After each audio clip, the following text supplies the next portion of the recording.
Hey guys, welcome to another episode of Heroes Charge. Today, I'm going to do something a little different. I know I had just completed the mini-series with regards to advanced instances, but we're going to kind of continue on that same path. The difference is here, we're going to actually talk about two things with regards to instance running. We'll start out with the advanced instances, and we'll talk about time rift here to kind of keep the ball rolling here. So, time rift is a pretty cool scenario, right? Because you have two options here. You have the Tidal Temple and you have Dwarf Arsenal. Tidal Temple nets you, as far as loot goes, experience boosters, right? So you get like experience cheese or experience steaks or items like that. And the Dwarf Arsenal loots you items that can be sold for gold. So they both have their advantages.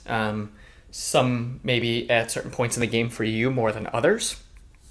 But they're both worth doing every single day. Again, if for nothing else, just for the sole fact that you can complete the achievement. So today is Wednesday here, so we'll go ahead, we'll do Tidal Temple.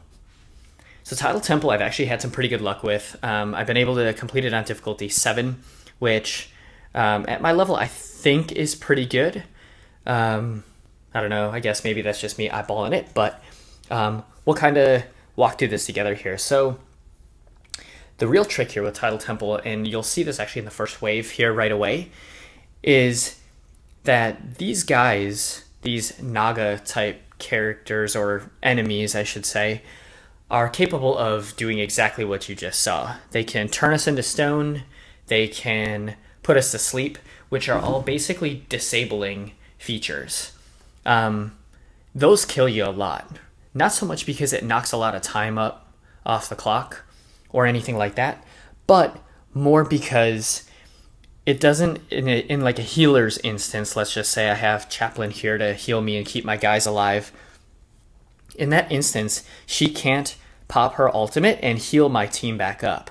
So say your heroes get low in health, that is like the crippling blow, is to be put to sleep like you're now seeing here, or turned into stone where your heroes can't attack or heal or cast any ultimate type of abilities. So fortunately for me on this one, I've had pretty good luck. I can get through this one on auto fight, which you'll see gets maybe a little bit dicey towards the end. But for somebody who's, I would say like level 90, 91, or maybe you don't have your heroes geared up to red or any legendaries available either, this can be like a devastating type of blow to be put to sleep like you're seeing here.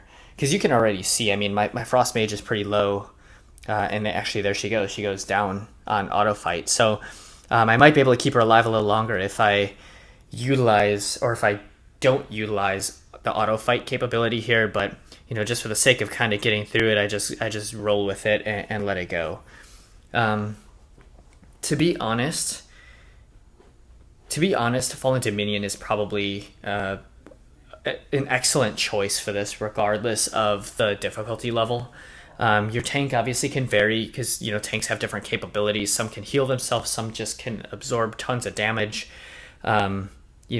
Things like that. So, I mean, you have your free choice of that, but I would highly, highly recommend Fallen Dominion as an important piece of your hero team when you go ahead and attempt to tackle this. So you can see here at my difficulty, I can get, something around this 4 EXP steaks and 18 cheese, varying just a little bit here. So I have yet to be able to complete it on difficulty 8.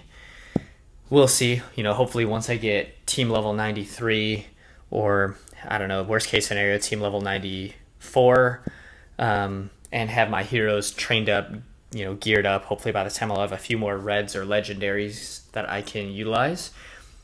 We'll see some better results, on those. But like I said, like that, these blows are crippling.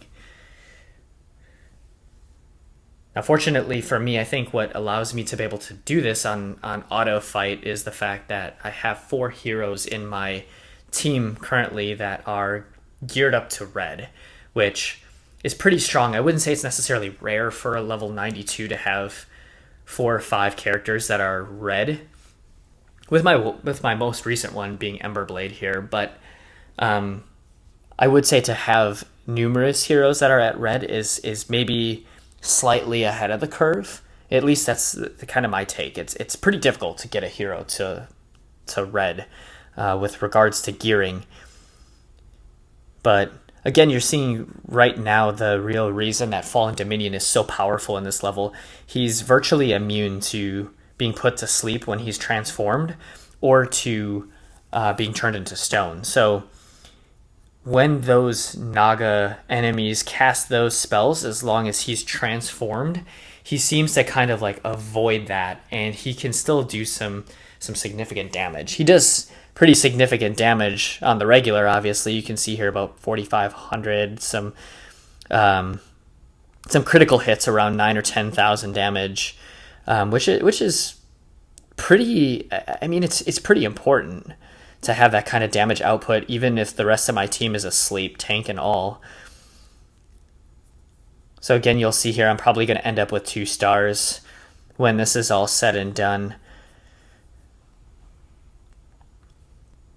So this one actually isn't too bad. And I mean, to be honest, if I took a step back, you only get 2 attempts rather than 5. But if I took a step back and I did difficulty 6, this would be easy 3 stars. There are some major factors that come into play here with regards to the difficulty level. So, it's worthwhile to try to get a level, or to take down a level that is above you for sure. But always know that like it may be a pretty drastic change in like the damage output of your enemies between the levels. So you can see here, I'm just going to bring this up. I mean, my Frost Mage actually was the one who tore it up the most, but it was super important to have Fallen Dominion continue to deal damage at his level while he was not stunned. So there you have it, guys. I mean, that's a walkthrough basically of the Tidal Temple. We'll go ahead and we'll do a Dwarf Arsenal one to kind of wrap everything up here. But the one last thing that I kind of wanted to bring up, and it more or less as a side note, because I'm not sure it's worth doing a full episode on, but one thing you guys should always do in the game, and again, like, learn from my experience and my mistake, because this will help you a lot. You need to find a guild ASAP. You should be a part of a guild from as low of a level as you can find or get into one, and make sure that that guild is actively playing and participating in the game. I'm very fortunate to be part of a pretty decent guild on our server, and that allows me to run a lot of raid instances and things like that every single day, which nets me full items that would normally take several days or even weeks in order to acquire enough fragments to get. But one of the best parts about it, in my opinion, is the fact that you can get invited to these ancient temples. And I'm gonna try these. I'm not sure, that one disappeared. Oh, looks like both of them have disappeared. But just to speak about it for a second, the ancient temples, when you can help another guildmate complete an ancient temple, you get an extra 50 points or currency, I guess, to use here in the guild shop. So you can see here I have 910. I'd get an extra 50 if I can help complete an ancient temple. So it is very important to not just join a guild to run the instances and things like that, but to also be able to help your guildmates out and get that currency in order to be able to purchase your hero soul stones, or maybe at some point down the line, for me, some items might pop up in here that are useful. So that is my 2 cents for the day here. Appreciate you watching the video, guys. I really hope you liked it and found it valuable. If you did, leave a comment or hit the like button, and stay tuned for the next one on Time Rift Dwarf Arsenal. Thanks again for watching, guys. Have a good one.